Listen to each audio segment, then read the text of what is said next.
From Interior Alaska's most trusted news source, this is the Fbx Evening News.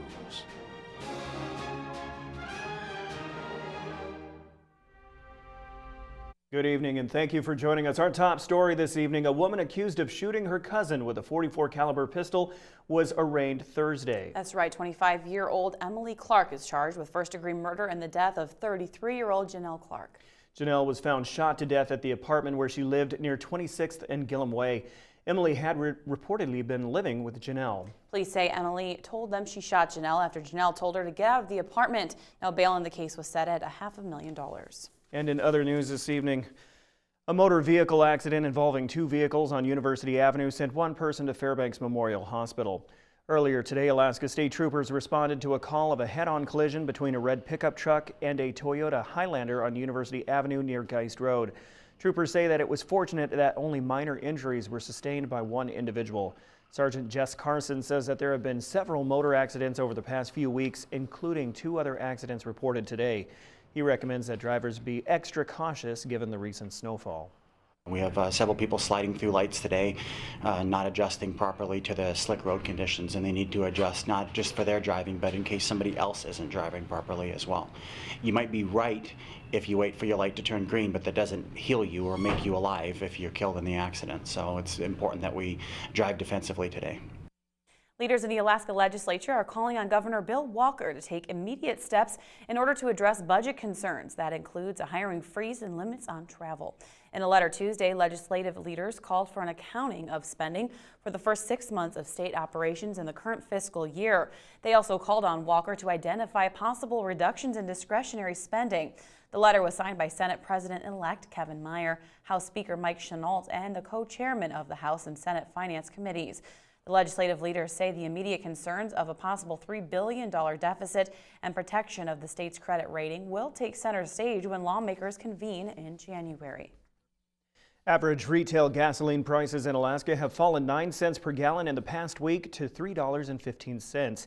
That is according to GasBuddy.com's daily survey of 398 gas outlets in Alaska. The national average has dropped 11 cents to $2.32 a gallon. Alaska prices are about 41 cents per gallon lower than the same day 1 year ago. In Fairbanks right now, prices range from $3.03 at Airport Gas and Oil on Dale Road to $3.35 at the Chevron on Gaffney. A senior petroleum economist told us the drop in prices has been a long time in coming, but an Alaska oil expert says it will hurt the state economy because of its dependence on oil revenues. Motorists are saving over $330 million every day versus what they were spending a year ago. And many states in the lower 48 at least, gas prices are over $1.50 a gallon lower than where they were just this summer. Prices in Alaska coming down as well, although we all know that Alaska's prices tend to be a bit higher than what we see nationally. So these revenues fund a lot of things, so there's going to be a lot of cutbacks, park service, university stuff, roads. You just have to maybe get used to a little bit of that, you know, the bad with the good. All right, when we come back, skiers of all ages were shushing across Birch Hill, whatever that means, in a special promotion. I guess you'll find out. Yeah, you know, shushing. Shushing. Also, Fairbanks Flavor will continue this evening with a very sumptuous creation from Lisa and a special guest. It's Shumptious. Shushing Shumptious. We'll be back. Stay with us. Welcome back. A former Fairbanks eye doctor has died in an accident in Washington State. 73-year-old Bruce Wolf, an ophthalmologist, was killed December 21st in Blaine, Washington, when he was hit by a car while walking his dog. While serving in the U.S. Public Health Service, he traveled by way of small bush planes and occasionally by dog sled to deliver eye care to many villages in Alaska. Then he went into private practice at the eye clinic of Fairbanks. He was married to his wife Sandy for 49 years. Fireworks vendors are getting ready for New Year's by setting up shop on this day after Christmas. People looking to celebrate their New Year's with a bang can purchase fireworks from 3 vendors from now until the 31st of December. All 3 vendors, Gorilla Fireworks, Santa's Fireworks, and Budget Fireworks, say their stores will be open in North Pole from 10 a.m. to 10 p.m. daily. Buyers be warned, however, the city of Fairbanks bans the lighting of fireworks inside city limits. Assistant Chief Ernie Mesowitz with Fairbanks Fire says to use extra caution if you do choose to light fireworks this holiday season. Well, I think the thing we need to understand is that fireworks are extremely dangerous. It is an explosive charge, and if we don't follow the directions, somebody can get seriously hurt.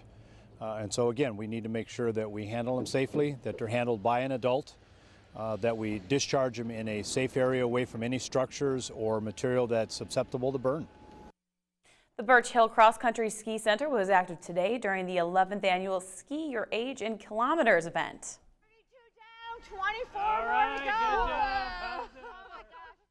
Skiers of all ages were greeted with a layer of fresh snow as they attempted to match their age in years with kilometers skied.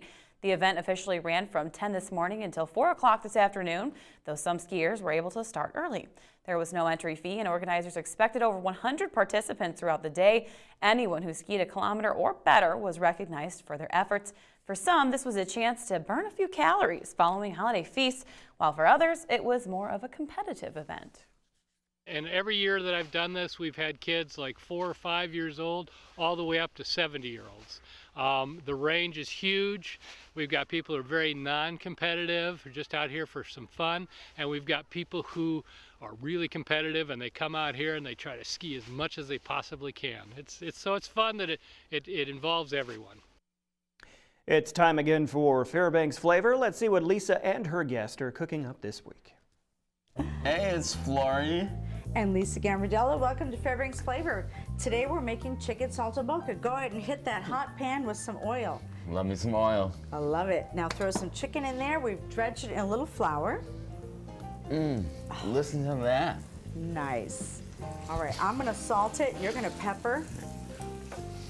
Beautiful. Excellent. This is like a beefed up version of chicken marsala. So we're starting out with the same ingredients. Now go ahead and hit it with some marsala sherry mix. Nice. Ooh. I'm gonna add a little dry white wine. Okay, great. So go ahead and flip that. Of course, at home you'll cook it a little bit longer. We're gonna show you how to do this fast. What makes this saltimbocca special is fresh sage. Oh, so good. All right, so why don't you tear that up and put it on the top of that. And some nice lean prosciutto ham. Put some of that on there. Oh my goodness. And some provolone cheese. You know, you can make your provolone cheese even better if you take it and just age it in your own refrigerator for 6 months. And you take a delicious cheese and make it even better. Okay, beautiful. So, you can also extend the sauce with some chicken broth. Which you want to. You want to extend the sauce because the sauce is what everyone loves. Oh, yeah. Give that you want to dip the bread in the sauce. Give that a little shaker. We love to shaker. Okay, great. We're going to add our mushrooms. And some garlic. We have one that has actually been cooking for a little while. Look at that. Beautiful brown sauce over pasta. Chicken saltimbocca. Thank you, Flory. So good. See our recipes on webcenter11.com. Brought to you by Gambardella's Pasta Bella. Always looks so good. Good job, actually guys. Looked really healthy. That did. You know, chicken's always good. Lean meat. And then olive oils. And lots of cheese. That's my favorite. Sure. And the shrooms on there too. Love it. Yeah, looked really good. That big thing of cheese. I just love it. I just want it. Just the whole thing. Just eat it straight. Just. Well, it was your birthday recently. You should have. It really was. I should have asked for cheese. We would have given you cheese. That's for sure. All right, big news today from up on the hill as a couple of Nanook teams could actually be eligible for postseason play. Awesome. Joe Cook has the latest next.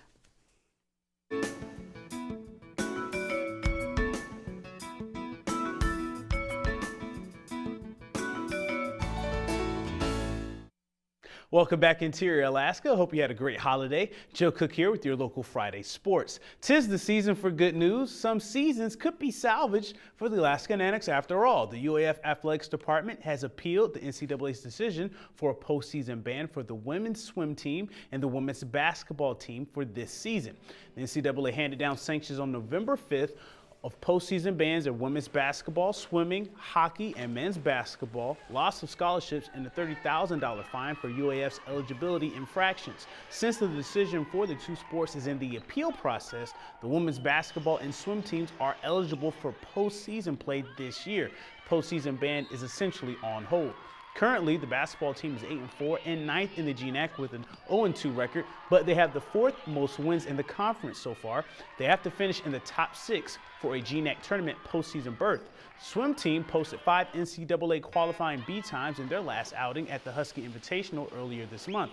The swim team had their best finish ever as a team last year at the national championships, placing 14th and scoring a program record 106 points.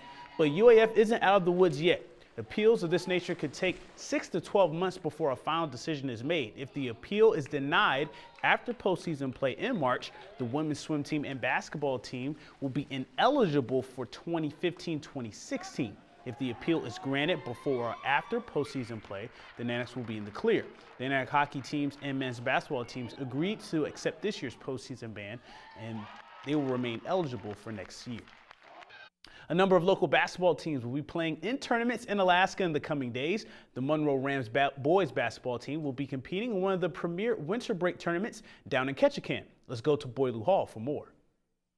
After beginning this new season 2-0 and keeping their 40-plus win streak alive with big wins over Chugiak and Eielson, the Monroe Rams will take their show on the road to the Clark Cochran Classic in Ketchikan. The field includes Klawock, Petersburg, North Pole, Craig, and 2 4A lower 48 teams, the 6-1 Anacortes Seahawks out of Washington. The tourney will also be the debut for Monroe Junior Oregon transfer Mike Cluting.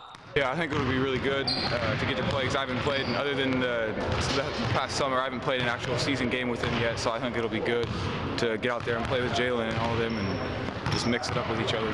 The Rams feel they've moved and shared the ball well and have been able to execute in transition, but their defense is going to have to improve. We got to work on our defense. And during practice, we're not working as hard as we need to, and we got to get back to the roots of what our program is: defend first and not worry about offense. The defense leads the offense. Head coach Franco Stanek believes the Clark Cochran and other tournaments will help gauge how far this year's team can go.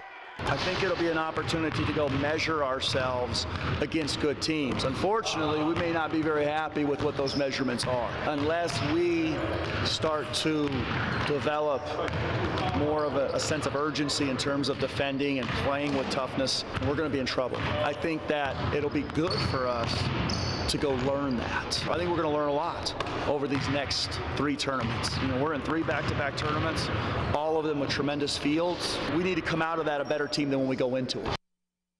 And now this week's top play. A lot of nice plays, but one was chosen as the play of the week after all your votes were tallied. The play of the week comes from junior guard Taylor Hastings of the Hutchinson Hawks. She completes a fast break after a steal with a nice layup, weaving through North Pole defenders. That was 2 of her 23 points and the Hawks' 75-16 win over the North Pole Patriots last Saturday. It's the last play of the week for 2014 as well. To pick the next play of the week, watch for the I-5 Interior Top 5 plays on Mondays. During the weekend recap, the next I-5 will be January 5th. And I need your help, Interior. I want your input. If you remember a sports event, game, or story that stood out to you this year, let me know about it. Email me, joecook@ktvf11.com, and next week, right up until New Year's Eve, we'll broadcast your story suggestion. And if there's a former high school athlete that is doing well at the collegiate level or a former Nanic that's tearing it up in the pro ranks that you know about, that'll be a part of our Where Are They Now series, which will also be next week. So email joecook@ktvf11.com for your sports moment, play of the year, and a candidate for our Where Are They Now series. And that's it for sports tonight. Mike Schultz is next with your full weather forecast, and we'll catch you next time. Hello, everyone. Welcome back into the Fbx Evening News. Mike Schultz with you once again. Hope you had yourself a great Christmas. It was sure nice to see the 4 or 5 inches of snow that we got. And guess what? We're not through yet. Maybe a little bit more coming our way. I'll show you that in just a little bit. Photograph night sent in by Bill Brophy was able to capture a snow rainbow. As you can see here, the sun shining through the ice crystals, the snowflakes, developing a nice rainbow effect there. And as always, if you have a photograph you want to share, by all means send it to photos@ktvf11.com, and we'll be more than happy to share it with the rest of the audience. Here's your numbers right now: 21 degrees after a high of 22. The low last night 15. Record high 42, 2001, 56 below in 1961. And our sunrise and sunset 3 hours and 46 minutes, a gain of 1:29 from yesterday. And our satellite radar looks like this. As you can see, everything moving gradually from the west to the east, and still a little more moisture to move across us. This little band moving across right now as we speak. A little bit of a break, and then maybe some more clouds and moisture moving in by Sunday the way it looks right now. But warm temperatures are on the horizon. We'll talk more about that in a little bit. Our latest radar as we zoom in around the Fairbanks area. A little band of snow shower activity moving through as we speak. And that'll be here for another hour or two. Then after that, we'll just kind of break off and just go into mainly snow shower activity, but no real accumulation after that. But maybe an inch or two is possible before the night's out. All right, across the rest of the state, the rains have stopped over southeast Alaska. Temperatures slowly starting to warm up into the low 40s around Ketchikan. Over Anchorage, mainly partly cloudy skies, 37 degrees there along the Aleutian chain, 40 degrees at Cold Bay, up and down the west coast. It's looking pretty good, although kind of chilly in Nome, 11 degrees below zero as it is at Barrow, and Fort Yukon, 7 above. All right, lower 48 weather, we'll head on down there and see what's going on. The rains have returned over the Pacific Northwest. It's raining in Seattle now as we speak. As you move inland, you get back to more rain over Texas, and then snow developing across the Minneapolis and mainly around South Dakota, North Dakota areas. Also rain continuing to fall across the deep south. Now it all shows up pretty good on the satellite and radar. The pink indicating where the frozen precipitation is, the blue of course where the rain is falling, and a pretty good boundary you can see right about here developed, and more activity moving across the Pacific Northwest with another storm coming in there. The overall outlook for the jet stream is really wild. It's going way over into Canada, then swinging right back on the west coast and then roaring back across the eastern half of the country. And all this is bringing a lot of cold air in from Canada and focusing it across much of the Rocky Mountain region.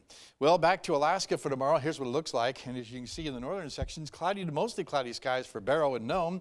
Snow showers expected in the Fort Yukon area. Here in the interior, we'll be looking at, for the most part, periods of light snow for Fairbanks and Haiti, and cloudy skies at Delta Junction. Over the southeastern sections, partly cloudy in Juneau, rain and snow at Ketchikan, while over the southwest part of the state, we'll be looking at rain in Cold Bay and rain and snow at Bethel, with mostly sunny skies for Kodiak Island. And if you're heading down the Anchorage area, well, it looks like partly cloudy skies at Anchorage and sunny skies for Homer and Valdez. Okay, time once again for our weather fact for tonight, and we will take you to the year of 1776, when George Washington crossed the Delaware River, surprising the British, and the rest is history, as they so say. Again, thanks to Mount McKinley Bank for sponsoring our kids' weather. And speaking of the kids, they're off on vacation until the 6th of January. When they come back, we'll be visiting with the kids from Pearl Creek Elementary School. It's a Friday night, time for our winter trails report. Lots of fresh new snow for you to go shushing down those slopes.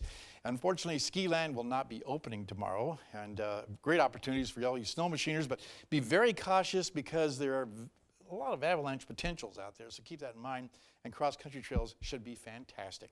Here's your forecast for the remainder of the night. Snow showers, maybe another inch or 2 inches possible, and the overnight low about 3 degrees below zero. Tomorrow's forecast 3 above, with light snow diminishing and slowly warming, but by Sunday, it's a massive warm up. As you can see, 25 degrees on Sunday, 26 on Monday, and Tuesday also 25 degrees, with temperatures continuing in the teens, and overnight lows will also be way above normal for this time of year. Looking at overnight lows, 12 above to 10 above. Unheard of this time of year. But gladly I'm just speechless. Mm-hmm. Yeah. No, not bad. So did you get in your skis? Did you can go shushing? Shushing down the hill. Down there. Shushing. Shush, shush. No, she didn't get new skis, and she didn't get a block of cheese, apparently. So. No cheese, no skis. Jeez. No cheese or skis. Oh, please.